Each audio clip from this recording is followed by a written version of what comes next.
बाबू रोज आतमध्ये आणि गोट्या बाहेर. पण आज गोट्या आतमध्ये आणि बाबू बाहेरच. गोट्या आतमध्ये बघून पल्लवी काकी हैराण झाली, पण नंतर तिला बाबूपेक्षा गोट्याच. नमस्कार मित्रांनो, स्वागत आहे तुमचं आमच्या चॅनलमध्ये. तुम्ही जर अजून आमचं चॅनल सबस्क्राईब केलं नसेल तर प्लीज चॅनलला सबस्क्राईब नक्की करा. रात्री थोडाफार अंधार पडला होता आणि माझी नजर समोरच्या घराकडे गेली. समोर पल्लवी काकीचं घर होतं.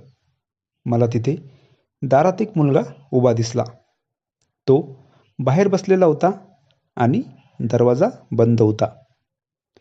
थोड्या वेळाने दरवाजा उघडला आणि आतमधून परत एक मुलगा बाहेर आला. दोघेजण बाईकवर निघाले होते. पल्लवी काकी बाहेर आली आणि तिने दोघांना हात करून बाय केलं. ते दोघे कोण होते आणि पल्लवी काकीच्या घरामध्ये एक जण का गेला असेल?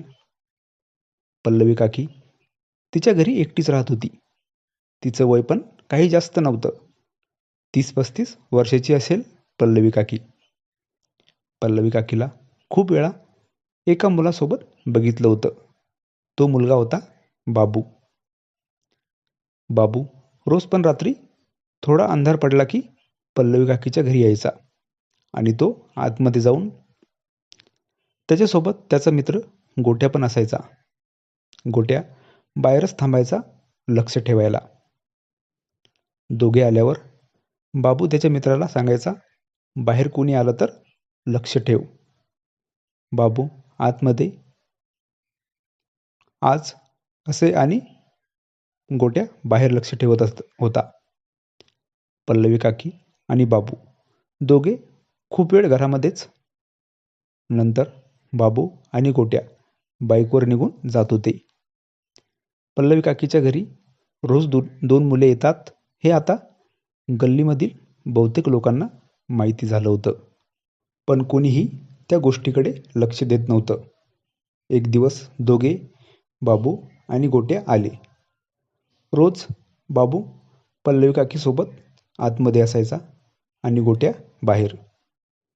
पण आज तर उलट झालं होतं. आज बाबू बाहेरच थांबला आणि गोट्या आतमध्ये गेला.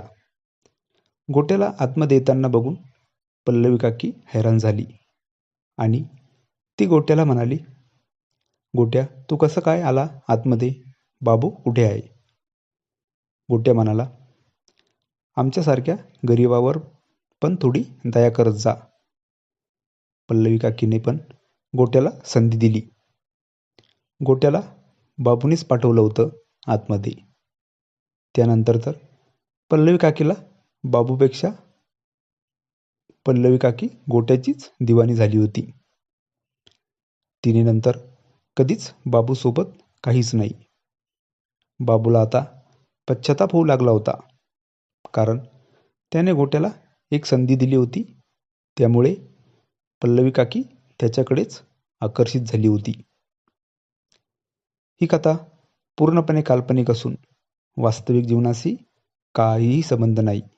ही कथा फक्त मनोरंजनासाठी आहे. मित्रांनो, कथा आवडल्यास चॅनलला सबस्क्राईब करा. धन्यवाद.